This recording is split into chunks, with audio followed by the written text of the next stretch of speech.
I don't know. I don't know what else to say. In the past 2 days, Israeli forces have killed 3 World Central Kitchen Aid workers, killed a Save the Children staffer, killed a Gaza soup kitchen chef, killed an ICU director, attacked and killed hundreds of displaced Palestinians, shot a 10-year-old girl. That's from yesterday. Like, I genuinely don't understand. Yeah, there's also a photo of an Israeli soldier that's like masturbating. I don't even want to know if I want to show it. But yeah, there's a photo of an Israeli soldier that's like simulating a masturbation.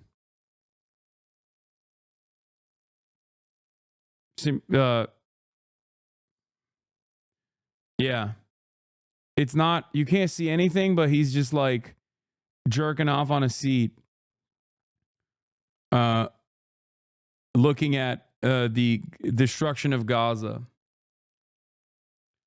Yeah.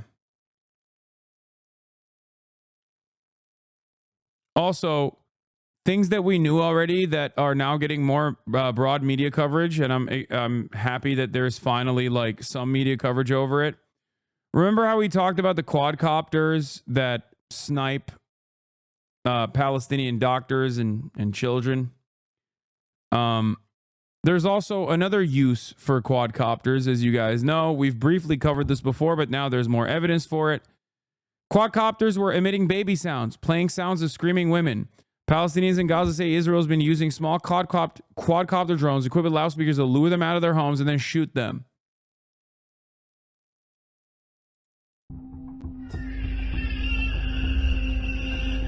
جماعة الخير كوادكابتر تطلق صوت أطفال الآن من مخيم. This is a Palestinian man saying a quadcopter is playing the sound of children كوادكابتر تطلق صوت أطفال right now in Nusayrat camp. مخيم إنصارات. Yesterday, a young man was killed. He went to check out the noise, and he was shot. In mid-April, we were informed that Israeli quadcopters were emitting bizarre sounds, including baby sounds or women screaming. I went personally to Nusayrat, and I interviewed several Palestinians separately, and the testimonies were almost identical. Quadcopters were for 2 consecutive nights on the 14th and the 15th, I guess, of April. They were emitting baby sounds, playing sounds of screaming women. Didn't they do this shit in Deir Yassin? Yes. Not this specifically, but I believe when they overtook Haifa, I think it was Haifa in 1948, they utilized psyops as well in a similar vein. But this time it was playing sounds from tanks, like British holdover tanks that they had, like equipment left behind that they had put speakers onto, where they would play the sounds of like machine gun fire and bombs exploding, because they didn't have machine guns and that many machine guns and that many bombs. So what they did was like play the sounds of like bombs exploding and machine guns and people dying,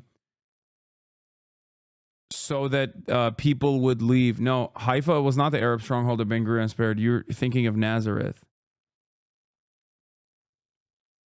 Am I getting it wrong? In 1948, they had like Deir Yassin and a couple villages were ruthlessly slaughtered. I'm right. It was Haifa. Okay. So a couple of the villages were ruthlessly slaughtered. These villages had negotiations with neighboring Arab villages. The Jewish villages had a partnership with the Arab villages in the surrounding region. The Arab villages did not have any sort of like militia defense whatsoever, because they were like, oh yeah, we have negotiations with the Jewish villages around us. Like, we're fine. We trade with one another. We're neighbors. Hassan is racist to Eastern Asians. What? What now? What happened now? Where are you fantasizing about this from? Anyway, why the fuck am I even entertaining this shit here? Eat a week off. Anyway, so in Deir Yassin, they did a lot of the atrocities that They did a lot of the atrocities in Deir Yassin, the village of Deir Yassin, with planned dalit that Israelis and defenders of Israel actually claimed Hamas did on October 7, including throwing a child in a baker's oven in front of his dad, and then throwing the dad afterwards in that same oven. First, they tried to get the dad to throw the child in the oven, and when he refused to do so, they threw the dad in the oven afterwards. They made him watch, and then they threw him in the oven. You know, people being thrown in wells, just like endless depravity. So that was Deir Yassin. And the only reason why we know that that happened is because they left people alive. Now, the reason why they left people alive was so that those Arab villagers would then go to the village next to, Deir Yassin or whatever, and repeat the atrocities that they had experienced, specifically so that it was easier to purge,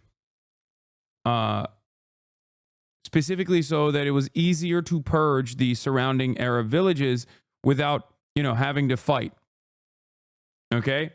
They also paraded the people that they captured in Jerusalem in trucks and showed it to everybody, and people were like throwing stuff at them and whatnot, and then they executed them. So this is in 1948.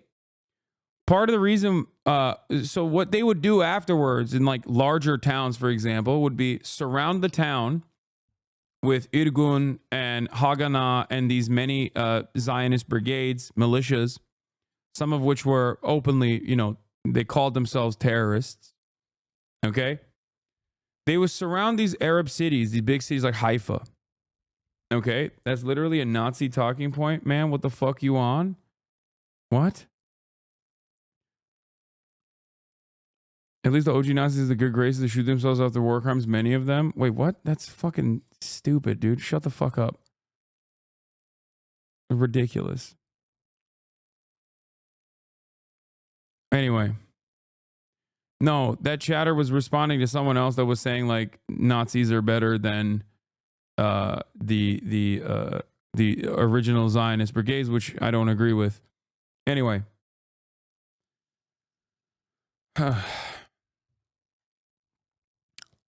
Let me finish. So they went to Haifa, and everyone at this point is aware of the atrocities that the Zionist brigades are engaging in. So what they did basically was surround the town and leave one opening for every single person in the town to leave from, right? They would always surround the town and then leave one exit. Okay? So that people could leave in an orderly manner. So that the Arabs that are fleeing these towns could leave in an orderly fashion. And what they would do in that process is they would play speakers from the sounds. They would obviously shoot people. They would obviously like explode bombs and stuff as well. Or even there was one documented instance, I believe, of like one plane dropping flyers, which is ironic because they still do that. But in order to not, kill too many Palestinians, like waste too many bullets, they basically would do psyops. And the psyops were using using older British equipment that was left behind, equipped with speakers to play the sounds of bombs and play the sounds of machine gun fire and play the sounds of people dying. Okay? In an effort to terrify and terrorize the Arab populations living in cities like Haifa, with the express purpose of ethnically cleansing and doing a population transfer and moving all the Palestinians, moving all the Arabs that lived there to a different area, only to never allow them to return to their ancestral homes ever again. That's it. They did that. They did psyops. Now the psyops have become even more cruel, where they broadcast intimidating sounds to lure, kill, and forcibly displace civilians in the Nusayrat camp, specifically babies crying, and women crying, the sounds of women crying, so that if someone seeks out the children thinking that there is like a child in distress, they shoot and kill them. Gaza is a laboratory of violence. I remember listening to Mark Milley and the former Google guy who want to make inroads into the tech violence space, basically. Like a lot of these Palmer Luckey style guys are now actually making inroads with the Defense Department, and they want to change the way that America engages in procurement of new weapons. And I remember listening to them at the time talk in great detail about how Ukraine and how Gaza were basically experimental grounds for so much new technology, and they were worried that America was falling behind. That's another purpose for Israel, which is that Gaza is a laboratory for new ways to be cruel to civilians, new ways of subjugating large numbers of people, and new ways of testing out, new ways of doing research and development on a live population.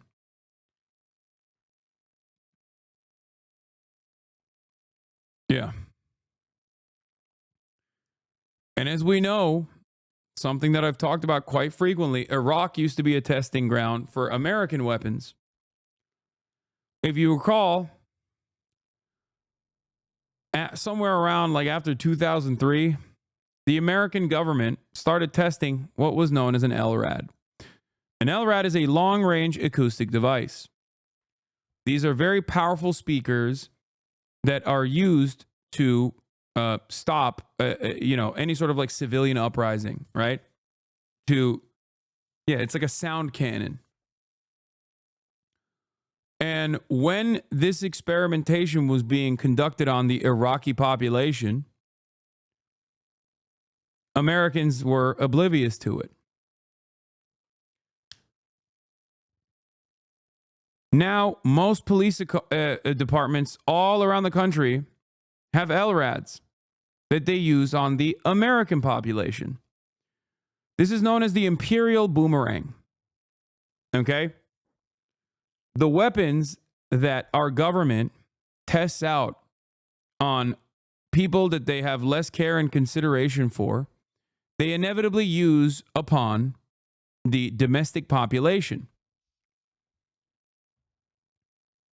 They test it in the field, and if they find it to be effective, then they move it to the home front. Yes, there is a great book called The Palestine Laboratory, How Israel Exports Technology and Occupation Around the World by Anthony Lowenstein. Another example of this, another immediate example of this is Israel itself. Israel not only in collaboration with American local police departments, trains in the post 9/11 universe, trains almost every local department on methods of apprehension and strategies that our domestic police utilizes. But also Israel itself used to use, and still does to this day, use skunk spray, a chemical weapon on the Palestinian homes in the West Bank. As an occupying force, the Israeli occupying force utilizes this horrible smelling chemical spray that they spray on Palestinian homes. Okay? No, it's not sewer water. No, that's a different thing that they do. Because Israeli settlements are always uphill from Palestinian encampments and Palestinian homes, they also dump their sewage directly on top of Palestinian villages. But that's besides the point. That's another thing. What I'm talking about is a specific chemical spray that they use that you cannot wash off. The only way that you can wash it off is if you buy the other the other antidote, I guess, from the same manufacturer. It's the skunk weapon. Here it is. Yeah. Skunk is a malodorant, non-lethal weapon used for crowd control by the Israeli Defense Forces and marketed to militaries and law enforcement around the world. It was manufactured by Odor Tech The liquid's strong odor is marketed as an improvement over crowd control weapons, such as rubber bullets and tear gas, used by the IDF against Palestinian protesters. And they've deployed it against homes, Palestinian homes and whatnot. It's an organic, non-toxic blend of baking powder, yeast, and other ingredients. Now, the interesting thing that I was trying to explain to you is that the weapons have historically been used against the Palestinians. But in the 2018 protests that were launched against the Israeli government by Israeli citizens who were, some of them are pro-apartheid, some of them might not be, but it doesn't matter. Israeli citizens launched a protest against their own government for undermining the Supreme Court's authority and independent status. Those mass protests were squashed with these weapons. So the very same, or not 2018, sorry, 2022.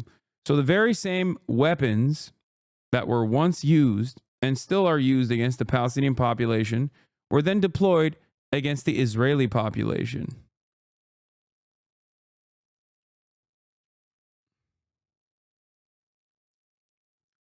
What goes around comes around. This is the imperial boomerang. Weapons that are tested out on people that you are trained to hate will inevitably be used on you. There will always be something that you disagree with your government on. And when you push and demand accountability and demand transparency and they don't offer it, inevitably you will protest. And if those protests become too disruptive, the government will use those weapons that you once knew as weapons that would defend your free speech or whatever against your enemies on you. That's it.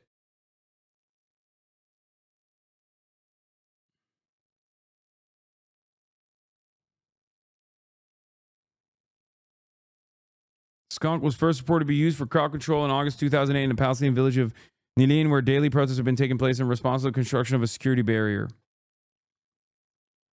In Hebron, it was used on the 26th of February 2012 to disperse a crowd of estimated 1,000 people, which clashed with Israeli soldiers. During a protest described as commemorating the anniversary of the Cave of the Patriarchs massacre, or as pressing for the reopening of the zone of Shuhada Street. The funeral procession waiting for the riots to be dispersed were also doused with the liquid. In 2017, Israeli forces began using skunk against ultra-Orthodox Jewish protesters. I believe they also used it in 2022 against Israeli protesters that were protesting their own government.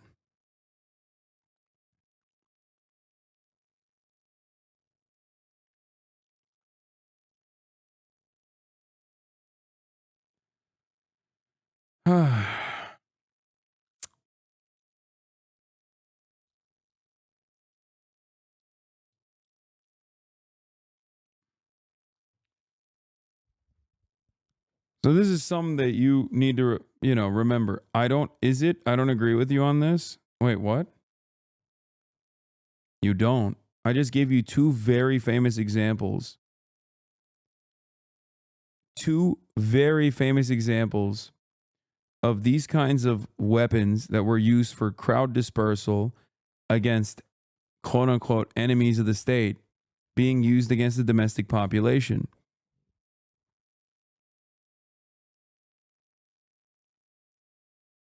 You can disagree with, many things. You can disagree with my approach that you can disagree when I say doner is better than a gyro or something, but I don't think you can disagree with facts.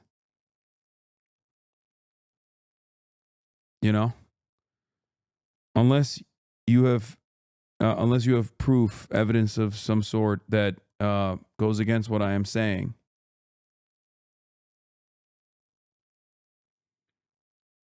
Yeah, I think they use sewage water here, but this might just be regular water against the Israeli protesters that were protesting to release the hostages.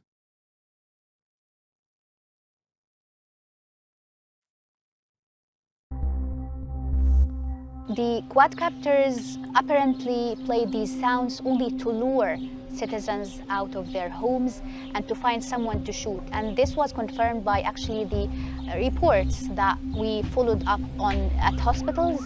There were cases of people getting injured by these quadcopters after going out to figure out what was the sound to try to help. أضع الساعة 1 في الليل فجأة سمعنا مرة بتزعق في نص الشارع الحقوني النجدة ومعها عيل صغير يعني صوت عيل صغير بيطلب النجدة معها. Help, with the baby asking for help. The voice was coming from outside the house door. There was a quadcopter with 4 propellers. Then it headed towards the tents, broadcasted the same crying. We called my cousin in the tents. He said, don't fall for it. It's just a sound system. Abu Anas al-Shurur. From this area, they shot him in the head. A recording that my brother took of the quadcopter broadcasting a voice of a child screaming for help or calling for his mother. I wonder if it's recordings of the detained children or paid actors. If it's the first, God forbid, that would be even more horrific. It's a child saying, I want my mother.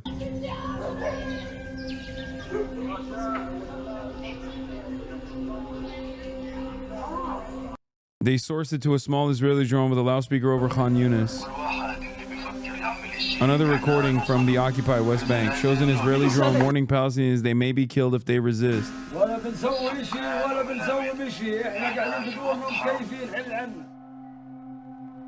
Israeli arms manufacturer Elbit Systems produces a weapon system that can be fitted to various drones, which says it can operate day or night and provides highly accurate lethality. Yeah, they also have these drone copters that are retrofitted with snipers and AR-15s, and they are the ones who are sniping kids and shit.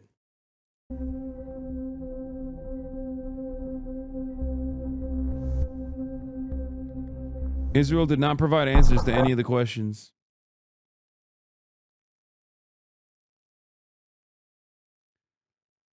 Yeah. Bait Alpha Technologies, the owner of Odor Tech for Skunk.